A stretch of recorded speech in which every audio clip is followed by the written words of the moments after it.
बिस्मिल्लाहिर्रहमानिर्रहीम। दोस्तों,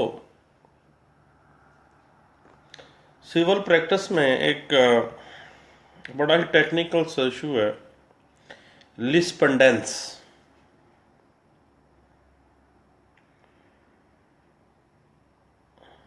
लिस्पंडेंस एक ऐसा डॉक्ट्राइन इस्टेब्लिश किया गया है सिविल प्रैक्टिस में कि दौराने समात दावा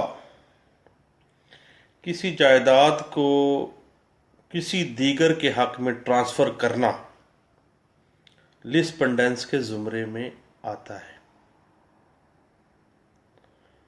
इस पे एक जजमेंट है 2016 YLR 41 नोट 59।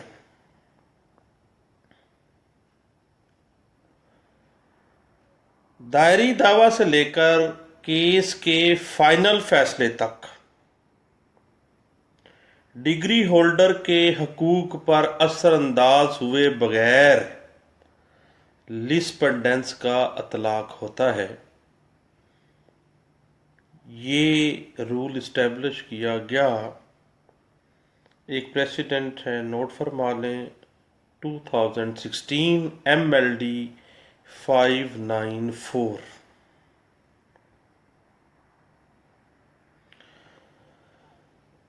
दायरी दावा से पहले जायदाद फरोख्त करने के ऊपर लिस्पंडेंस का अतलाक नहीं होता। 2015 CLC 223 में ये रूल इस्टेब्लिश किया गया था। Doctrine of lis pendens was available to safeguard the rights and interests of the parties। ये लिस्पंडेंस का ऑब्जेक्टिव है जो डिफाइन किया गया 2015 YLR 2243 में। जो दावा under section 9 specific relief act में चूंकि राइट्स या टाइटल का तयन नहीं करना होता, इसलिए इसमें लिस्पंडेंस की एप्लीकेशन नहीं होती है। इस रूल को मुख्तलिफ अथॉरिटीज़ में, मुख्तलिफ कोर्ट्स ने, मुख्तलिफ अथॉरिटीज़ में इसको बार बार डिफ़ाइन किया है। नोट फरमा लें, PLD 1995 लाहौर 255, 2004 CLC 616 और 2015 CLC 1116। Principle of lispendence would carry the nature of status quo regarding the right of plaintiff। ये गोल्डन प्रिंसिपल है लिस्पंडेंस का, जो एस्टैब्लिश किया गया 2014 YLR 2021 में। दौराने समायते दावा तमील मुख्तस दूसरा खरीदार उस दावे की मेंटेनेबिलिटी के ऊपर इतराज नहीं कर सकता। ये रूल इस्टेब्लिश किया 2011 YLR 2232 में।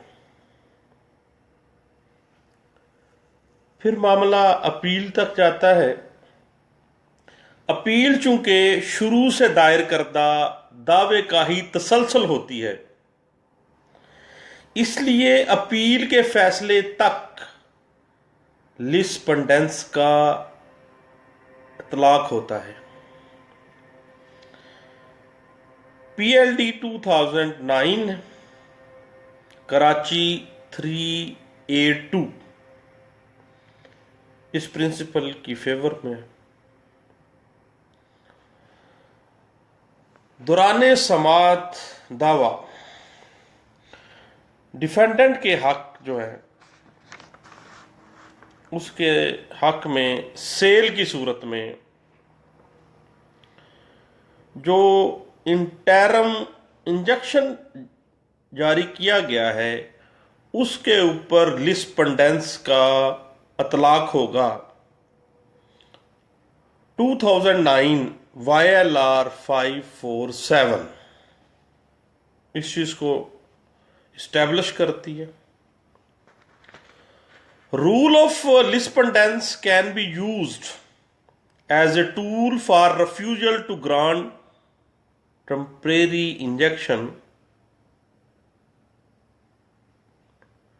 NLR 2008 Civil 3, ये साइटेशन है इसकी।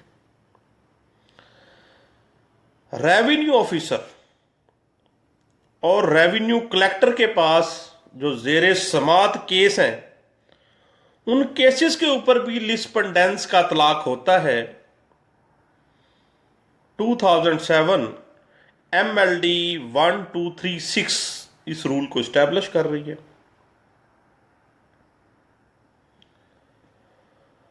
दौराने समायते दावा जायदाद को ट्रांसफर करना बोनाफाइड नहीं है और जो खरीदार है वो बोनाफाइडी परचेजर नहीं है और उस ट्रांजैक्शन के ऊपर लिस्पेंडेंस एप्लीकेबल होगा।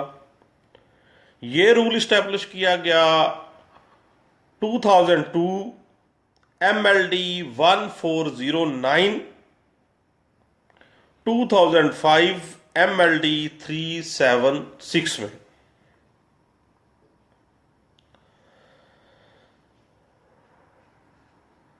लिस्पेंडेंस के असूल के मुताबिक दौराने समात मुकदमा जायदाद खरीदने वाला शख्स अदालत के फैसले का पाबंद होता है। ये सपोर्ट करता है NLR 2005 सिविल पेज है 477। दौराने समायते दावा अंडर ऑर्डर 37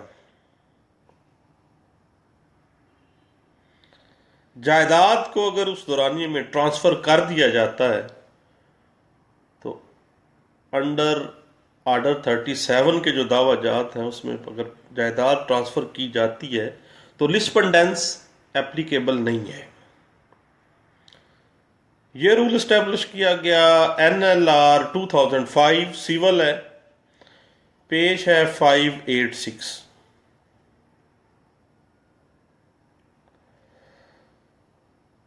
जो सेल एग्रीमेंट के फ्री कैन के अलावा उनके वारसान भी लिस्पेंडेंस की ये पाबंद है और उनके ऊपर भी लिस्पेंडेंस का तलाक होता है। इस रूल को फेवर करती है authority 2004 CLC page 616।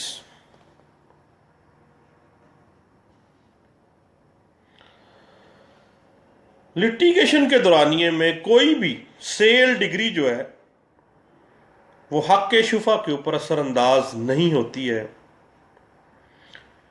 2004 SCMR 578।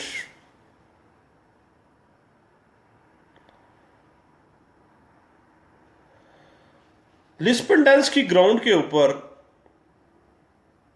Freak मुकदमा बनाने की जो दरखास्त है,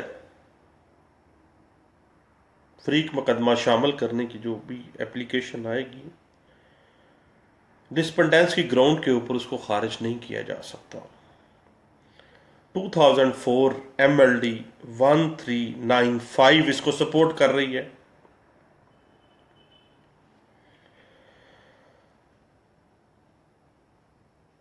अपील की मुद्दत खत्म होने से पहले भी अगर जायदाद खरीद ली जाए तो लिस्पंडेंस एप्लीकेबल होती है। 2002 YLR 3223 ये थे लिस्पंडेंस के चंद गोल्डन रूल्स के दौरान समाजती दावा फ्री कैन प्रॉपर्टी को सेल ना करें। एक टेक्निकल सा इशू है। आपका शुक्रिया। अल्लाह हाफिज।